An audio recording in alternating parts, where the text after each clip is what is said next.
خێزان کە بریتە لە باوکو دایک مەدرسە و قوتابخانەی یەکەمە بۆ پەروەردەی منداڵ بە تایبەت دایک.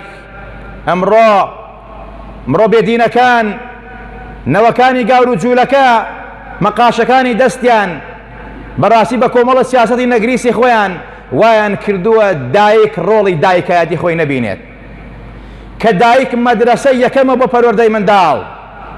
وایان لە ژنان کردووە بڵێن ئیشی تۆ لە دەرۆیە نەک لە ماڵۆ.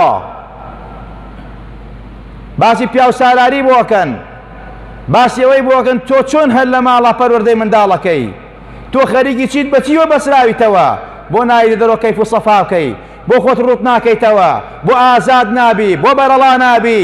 وەک ئەمڕۆ دەبینین بەڕاستی کە زۆربەی خێزانەکان هەڵوەشاوەتەوە ئەوەیە کەوا نە باوک ڕۆڵی باوکایەتی ئەبینێ نە دایک ڕۆڵی دایکایەتی ئەبینێ.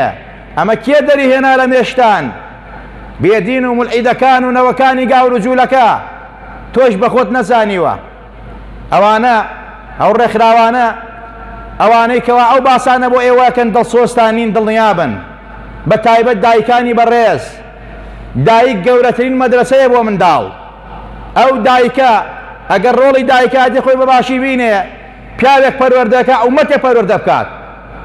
دایکی ئیمامی مالیک ڕەزا و ڕەحمەتی خۆیان لەسەر بێ فەرمووی ڕەبەبت ڕەجوولەن، پیاوێکم پێگەیان بۆ ئەوەی کەوا ئومەتێ پێ بگەیەنێت کە بوو بە ئیمامی ئەهلی مەدینە. دایکی ئیمامی شافعی، دایکی ئیمامی نەوەوی، ئەم هەموو عولەما بەڕێزە دایک بوو سەرچاوەی ئەوەی کەوا ببن بە ئاسارەی زانستی ئاسمانی ئیسلامی. چەندەها پیاوی نەبەرد و ئازا، پیاوی چاو نەترس و دڵسۆز بۆ خۆی ئیمان دین خاک وڵات و نیشتیمان دایک مەدرسە یەکەمی بوو.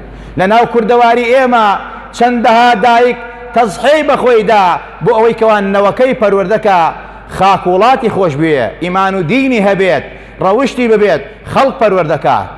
ئەمە ڕۆڵی دایکە. بەڵام دایکانی ئەمڕۆ کە لە دەرۆن مناڵان فەرامۆش کردووە و ئەزانن بەڕاستی منداڵ بەس پێویستی بە جلوبەرگی جوانە، پێویستی بە خواردن و خۆراکە، پێویستی بەوەیەکەوە کەمی نەبێ لە وەسائلی تەکنەلۆجیا لە ماڵە لە خۆشگوزەرانیە، بەڵام جانیبی ڕۆحی، جانیبی ئەخلاقی، جانیبی پەروەردەی سفرە. نەوەیەک پێگەێنێ ئەو نەوە نەک بۆ کۆمەڵگا، بۆ خۆشی ئەبێتە میکرۆب و سەرەتان. خۆشەویستان